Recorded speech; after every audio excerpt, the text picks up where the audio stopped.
All right, we're gonna take a stab at pulled pork. I have a pork shoulder here, and as always, if you're seeing this video, it probably turned out good because otherwise I probably wouldn't post it. But some mustard all around it. Oh, gotta shake it up.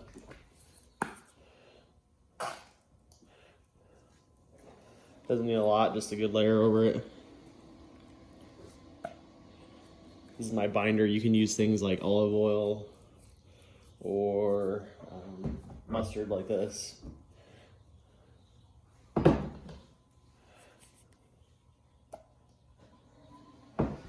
I'll show you the seasoning we're using too. You can use any type of rub you want. Usually I've been using Traeger stuff, but I wasn't able to find the local Traeger stuff that I was going to use, so I got stuck with an off-brand. But I've also seen some videos on it where it looks like it turned out pretty good.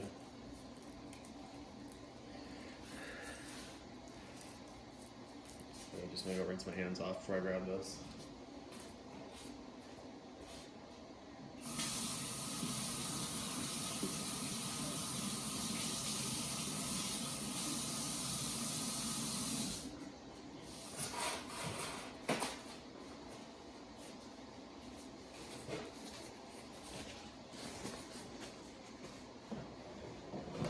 So I forgot to mention, while I'm doing this process, I have my Traeger set at 225, and I'm gonna let it build up what heat it has so I can get that smoke going while I'm seasoning this up. So it'll absorb some of the seasonings, and I can be busy doing this at the same time. So I'm gonna go pretty heavy on this stuff because you'll lose a lot while it absorbs over time.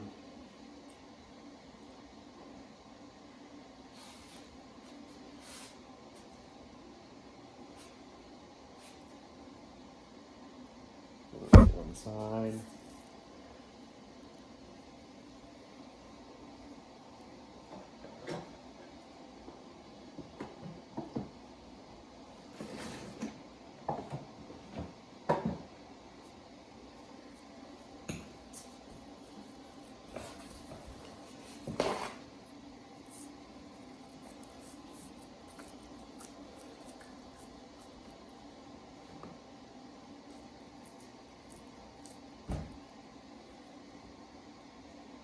What's nice about doing this on a cutting board is when your seasoning falls, you can just pick it back up.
It's looking right around where I want it. Might clean up this spot a little bit.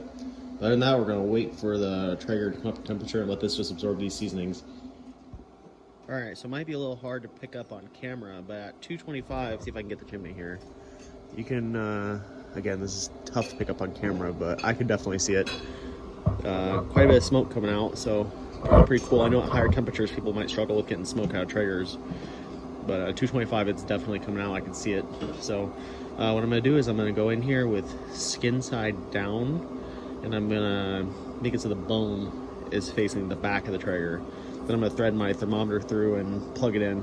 I'm going to verify my Traeger temperature with my Thermo Pro that I have inside, but this will be my rough estimate guide while we go throughout the cooking process.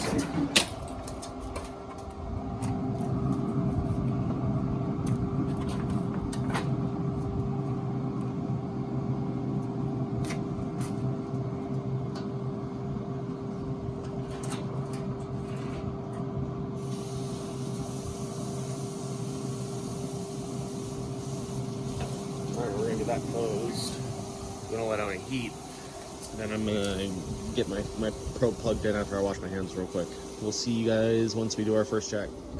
Alright, so we've been rolling on the Traeger now for about 3 hours at 225. I forgot to mention that I added a little pan of water inside. I've seen some videos and some people say that adds a lot of moisture. It makes things overall just a lot better, so figured I'd give it a shot. So I'm just gonna spray it down with some apple juice, and then we're gonna put it back in there, and we're still waiting for that 160-degree mark. We're at about like 110 right now, so we got a ways to go, but I'm just gonna check on it because I haven't checked on it yet. Looking pretty good. I gotta turn this stove down real quick. I'm spraying too much of the... There we go. Let's try this again.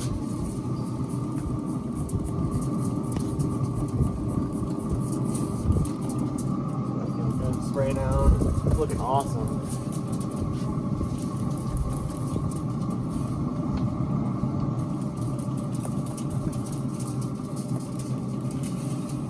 Alright, that's enough for me. Then I'm just gonna keep letting that go. I kind of had a bad angle of the camera. Let me scoot up a little bit. Looking pretty good. I'm gonna close this so we don't let out too much heat, and just let it keep going for another hour or two. Then we'll come out and spray it down again. Alright, so all we're going to do now is get it transferred from the Traeger and into here. I've had it going for quite a while, about 5 to 6 hours, somewhere in there. And we're hovering right around 160, so it's time to get it out and get it in the tray, and we'll foil wrap it. I'll show you what it looks like when we're done. This is how we're looking. Looking really good. So let's get it transferred. Alright, so all I did was foil wrap it. I'm not going to keep it open too long. Left the probe in and just dumped about a cup of warm apple juice inside of it. And then we're just going to wait till we get an internal temperature of around 195 to 200 and pull it out, let it rest. So we're in the end game now. I'll show you what it looks like when it's done. So final cook time was just a little over 10 hours.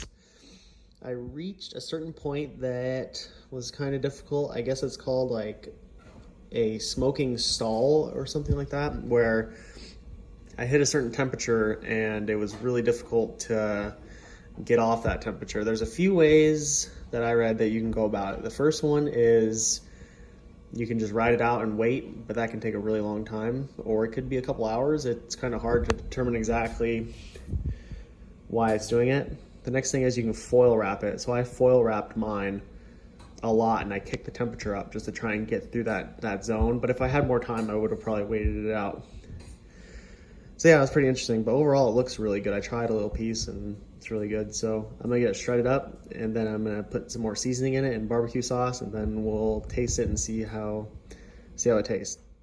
All right, so I just added some more of this seasoning after it was cooked, and I added some baby rays. You can add any barbecue you like, but it turned out really good. I just tried a piece and it's really good. So I hope you guys liked it. Try it out, let me know how it goes. Please comment, like, and subscribe, and we'll see you in the next video.